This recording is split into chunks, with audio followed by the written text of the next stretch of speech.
All right, so today for our chat about new methods in intergroup relations, we have Carolyn Parkinson, an assistant professor at University of California, Los Angeles. Carolyn, thank you for joining us. Thanks for having me. All right, so I'd like to start all of these by just asking people, what are the research questions that most guide your work? Sure, so I'm interested in how people understand the patterns of social relationships that surround them and sort of the neural machinery that facilitates our ability to do this, and what the downstream consequences of our knowledge of social relationships are for how we think and how we feel and how we behave. Okay. And I say this to everyone. Some of my students have probably watched 15 of these by now, but it's self-evident to me why that's important. But I also like to give the experts in their own words. So why is it important that we study these issues in social psychology? Sure. So I guess I would say there are a lot of different reasons why these kinds of questions are important. One is that we spend a lot of our time every day thinking about and speaking about relationships and interactions between other people. This seems to guide a lot of our social behavior, but we don't really know a lot about how we're able to do this mechanistically and how accurate we are at doing these kinds of things, any biases we might have with respect to this kind of information. And relatedly, there's a lot of prominent theorizing regarding the evolution of the human brain, suggesting that the pressures associated with needing to keep track of and reason about patterns of social relationships in really big groups kind of drove the evolution of a lot of the cognitive sophistication that's really distinctive about humans.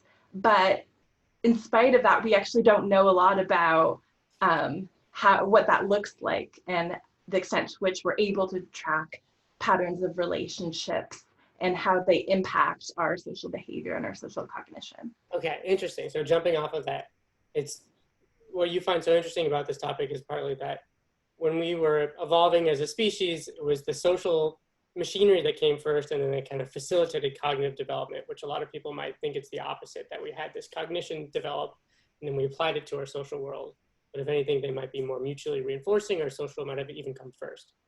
Yeah, I mean, there's a lot of debate still about what specific selective pressures were at play there and what maybe was most primary. But just the fact that this has been so widely argued, despite the fact we don't know a lot about our ability to do this, I think makes it inherently interesting. And I guess also there are more pragmatic questions, like there's evidence that if you analyze the structure of a social network of a group or of a community, and you want to like seed some intervention or some kind of behavior change in that community, you can do so really efficiently by targeting people who are particularly influential by virtue of the structure of their social ties. So there are also, in addition to kind of basic science reasons for wanting to understand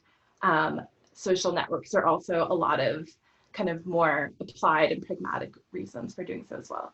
Of course. So I definitely have questions about that, about how we might be able to think about using social networks to design more effective interventions. But I guess to take a step back before we get into that discussion. So you're an expert on neuroscience, and I know very little about neuroscience. You're an expert on social networks, and I know relatively a little bit more about that. And so I was just going to ask for your perspective of social networks. What is it, taking a social network approach, that we can't get necessarily from self-report? If you were to give people something like a high school yearbook superlative, who's the most popular person you know, to what extent does that align with what you would see in a social network analysis, and are there aspects of a social network analysis that people don't necessarily have insight into? Sure. Well, so there is some level of accuracy, at least with respect to, perceptions of popularity, which can be convenient, for example, for wanting to, seed interventions with really influential people. Maybe you don't have to map out the whole social network. Maybe you can ask a bunch of people to provide best guesses of who would be effective. And there's some really compelling data suggesting that might be a really effective route to go. So there is some level of accuracy, as you might expect, but there are also, although there's not a huge amount of research on this, it's something we're still learning more about, kind of systematic biases in how we perceive social networks. So for example, we tend to estimate that social networks are more kind of small worldy than they really are, meaning that we tend to perceive them as sort of clumpy, segregated communities or cliques to a greater extent than they really are.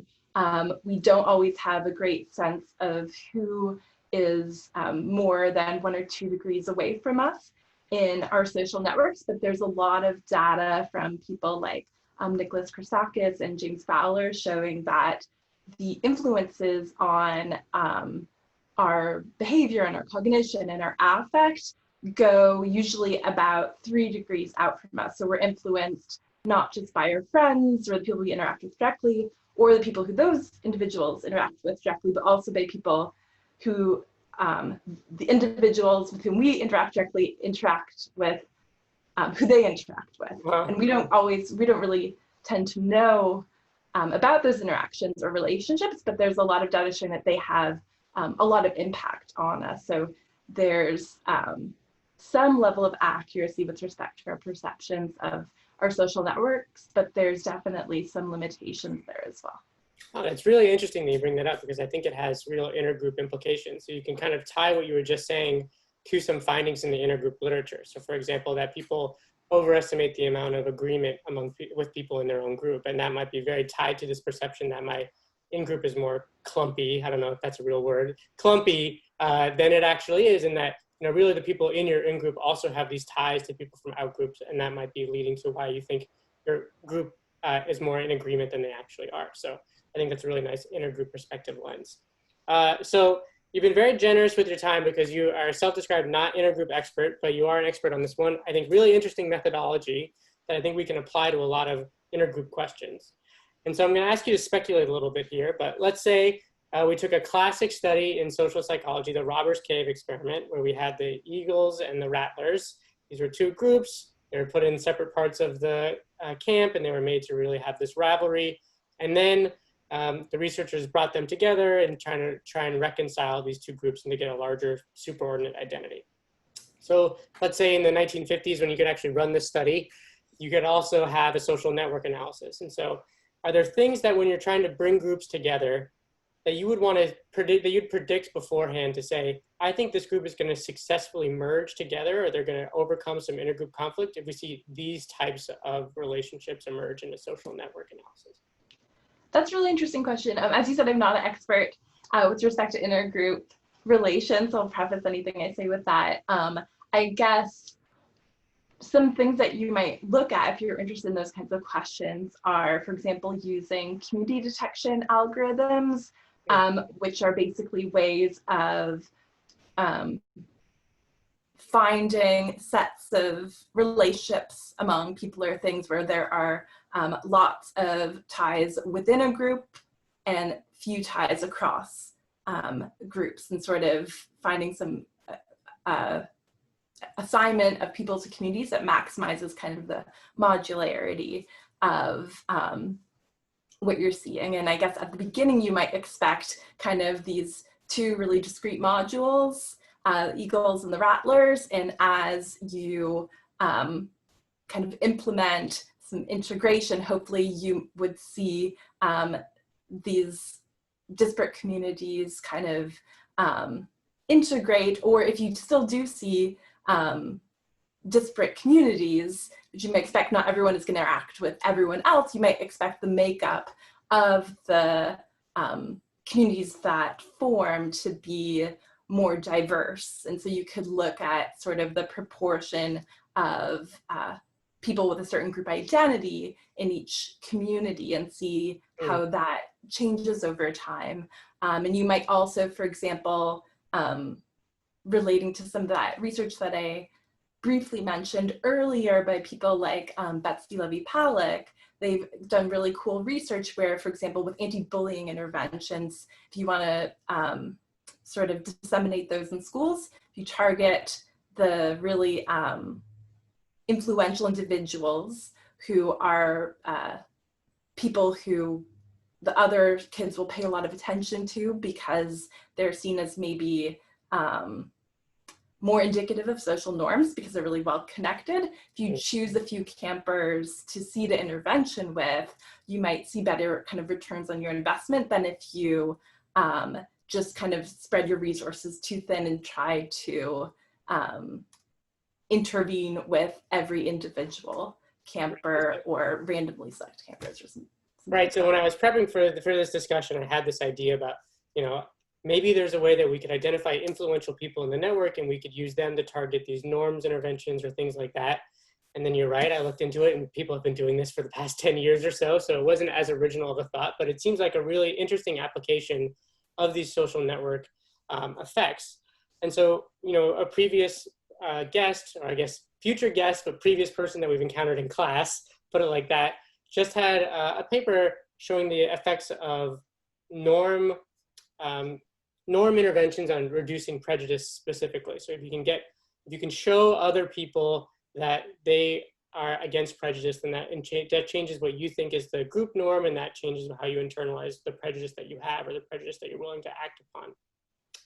And so it seems like this literature finds that you need to target people who are really central to the network in order to create these changes. But maybe is there a plausible alternative hypothesis there that maybe it'd be a group of people that you're really distantly connected to, that you can see like, these people I'm not all that connected to, they're showing this change in norms, and so maybe this is much more widespread than I thought. Long preamble to the question of, so why do you think it's most important to target these people who are most central in the network? Yeah, I think so. There are maybe two broad reasons. The first, which I think has been most widely researched, because I think originally a lot of social network-based intervention research was done from more of a public health perspective, trying to see things like effective sanitation practices in communities in need, things like that, where people weren't as interested in the mechanism. They just wanted to figure out how can I spread this really effectively. And so just by virtue of the structure of someone's social ties, they're able to just affect more people, irrespective of how people subjectively perceive them. Just they have more interactions with people who themselves have more interactions with people. So you can kind of spread something more quickly or effectively by targeting those people. And then the second reason, which I think Betsy Levy-Pawlik's research has really kind of pioneered, also looks at people's subjective perceptions to those influential individuals who she calls social reference. The idea is you also, in addition to the fact that certain people can seed influence more effectively just because they have more ties, there's also the possibility that those individual ties are more effective because people are paying more attention to the people who are better connected, perhaps because it's more efficient to pay attention to people who are seen as emblematic of social norms, maybe because you know that they're connected to lots of people and maybe are kind of prototypical. Okay, so it sounds like there's a practical aspect to this. You target someone who's more central in the network just because they know more people. But then there's also a social aspect of, well, those people in the network, they seem like they're in the center of the network, their messages are maybe attended to more or learned more.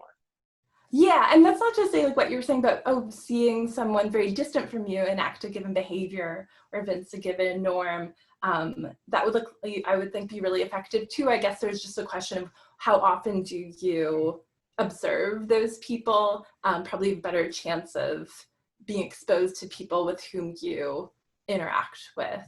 Okay, so maybe down the road people could test this in an experiment by actually showing someone central, and you'd be more naturally to interact with them outside, even if this were an experiment, but also kind of forcing people in your study to see people more distant from you, and we could compare which one brings about more effective change. Yeah. Okay. Yeah. All right, so stepping outside of just the intergroup relations, are there particular applications of social network analyses going on right now that you think are really exciting or insightful? Yeah, I guess it's such a broad field that it's hard to pick just one. I guess I'm biased towards what I think is interesting. I asked I think there's more and more research looking at the integration of individual cognition and the social networks that people inhabit. And I think that we're bridging those levels of analysis is really exciting, because usually those things have been looked at in isolation, even though they're inherently interrelated. okay, So that's something that. can you tell me, can you expand on that a little bit more? Like, what does it mean to integrate the individual cognition within the group? Sure. So I guess, for example, looking at people's social network positions, so how well connected they are, the extent to which they bridge between different groups and so on, as individual difference variables. There's some evidence that these are stable characteristics that are not that well accounted for by other commonly studied individual difference or personality variables, but that have some degree of heritability and some degree of stability across contexts. So if you tend to like have kind of two different sets of friends or social worlds when you're in high school, you're likely to have that kind of social structure later on in life or in different contexts. And that's associated with some kind of traits we often study, like self-monitoring, for example, your tendency to adjust your behavior and self-presentation depending on who you're around. But the correlations aren't huge. There seems to be a lot of variance that's not accounted for by things that we tend to study with sort of isolated surveys. So there's some consistency between the position that people occupy across social networks. If you're someone who's you're more likely to be central in one, you're going to be more likely to be central in another. And maybe this is a personality trait that we're not picking up in other types of psychological measures. Yeah, so then maybe there are some socio-behavioral tendencies that aren't always well captured by some of the methods that we tend to use, but that shape how people tend to construct their social worlds. And it's still sort of a nascent field of research, but I guess that kind of thing I'm really interested in, just because it seems like such a big part of people's lives that we don't really understand that well. Okay, well, I mean, my last question, you might have just answered it, but I like to end by asking people, in the next 5 or 10 years, what are the issues in this field, in the field of your own work, that you really hope we make the most amount of progress on? Sure. Well, I guess one thing is to study people's social network positions, like how central they are, how much they tend to bridge different groups. You either need to rely just on their own reports or be able to ask everyone else who is around them, both people who they have the chance to interact with but don't, and those people who they do interact with, about their perceptions of and relationships with that person. And that presents a pretty sort of logistical challenge and makes this kind of research well suited to a relatively limited number of situations, like a classroom or a school where everyone lives together and studies together, works together, and so on. And so I think finding ways to capture people's sort of social footprints so that we can kind of broaden this research and be able to look at it in more representative contexts will be really challenging, but really important. So I hope we're able to find ways. Okay, yeah, I never even thought about that, but for all the reasons that you just mentioned, to me, it seems like many of the social network papers right now are pretty contained. And so you might study a class or a school, but obviously people have social identities that cross their class or their school. They have friends from other places, they have their family and things like that. So maybe more progress in merging all these networks that any one person is a member of together. Yeah, exactly. Or I guess also in order to try and circumvent that problem, a lot of times we'll try and look at a relatively bounded community. So like boarding school or like an isolated village or something like that, so that you can capture someone's full spectrum of social interactions. But of course, those communities aren't necessarily representative of everybody's social life. So we want to find ways to broaden this research without kind of sacrificing internal validity, I guess. Okay, well, it sounds like fascinating research. Thank you so much for talking to us about how it might be applied to intergroup questions. I really appreciate it. Thank you, Carolyn. Thank you.